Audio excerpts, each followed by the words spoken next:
Hi friends, ఈరోజు మనము నాటుకోడి గురించి తెలుసుకుందాం. ఇప్పుడు నాటుకోడి తెచ్చాం, అది ఎలా చేయాలో ఒకసారి చూస్తూ దాని గురించి మనం తెలుసుకుందాము. సిటీ లైఫ్లో ఉన్న వాళ్ళకు ఇక్కడ దర్శించడం వలన సంతోషం. నాటుకోడి పులుసు, బ్రాయిలర్ చికెన్ కోడి కన్నా నాటుకోడి చాలా బాగుంటుంది. ఇది లేట్ ప్రాసెస్. చికెన్ ముక్కలు కొద్దిగా గట్టిగా ఉంటుంది. నాటుకోడి ప్రాసెస్ జరగాలంటే కొన్ని రోజులు పడుతుంది.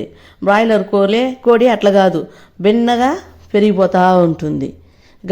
నాటుకోడిలో ఆ ఎముకలు కూడా కండ కూడా గట్టిగా ఉంటుంది. కాబట్టి మనం అది తింటే మనం కూడా బలిష్టంగా ఉంటాము.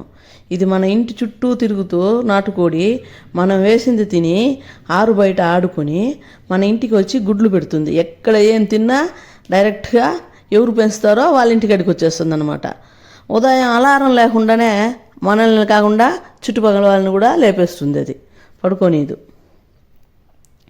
ఇది తింటే ఎలాంటి అనారోగ్యం రాదు.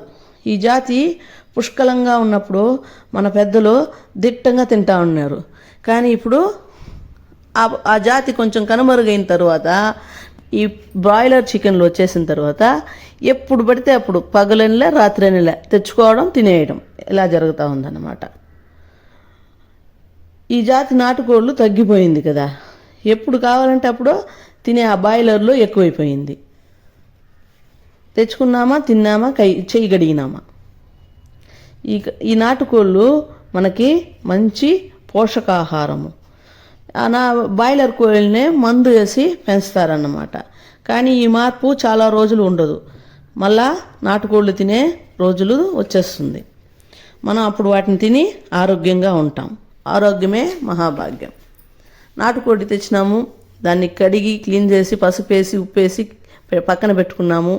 మసాలా దినుసులంతా రెడీ చేసుకున్నాము. టమాటా, ఎర్రగడ్డలు, జీలకర్ర, సోంపు, అల్లము, తెల్లగడ్డలు అంతా రెడీ చేసి పెట్టుకున్నాం అన్నమాట. తాలింపుకి పట్టా లవంగం వేసి తాలింపు పెట్టేసి ఆ దినుసులన్నీ వేసి వేయించేసామన్నమాట. టెంకాయ, ఎర్రగడ్డ వేసి కొద్దిగా మిక్సీకి చేసుకున్నాము. అది వేసి బాగా వేయించి చికెన్ ముక్కలు వేసి ఫ్రై చేసినామంట. ఉప్పు కారం అంతా వేసేసినాము. ఫ్రై అయిన తర్వాత సిమ్లోనే పెట్టి చేస్తూ ఉన్నాము. ఫ్రై అయిన తర్వాత మళ్ళీ ఏం చేసినాము, ఉప్పు కారం అంతా వేసేసి నీళ్లు కొద్దిగా పోసి దాన్ని కాసేపు ఉడకనిచ్చినాం అన్నమాట. ఇప్పుడు బాగా ఉడికిపోయింది. ఉడికిన తర్వాత మళ్ళా ఆ కూరని ఉప్పు కావాల్సినంత చూసుకునేసి ఉడికిందా చూసుకునేసి అంతే రెడీ అయిపోతుంది కూర.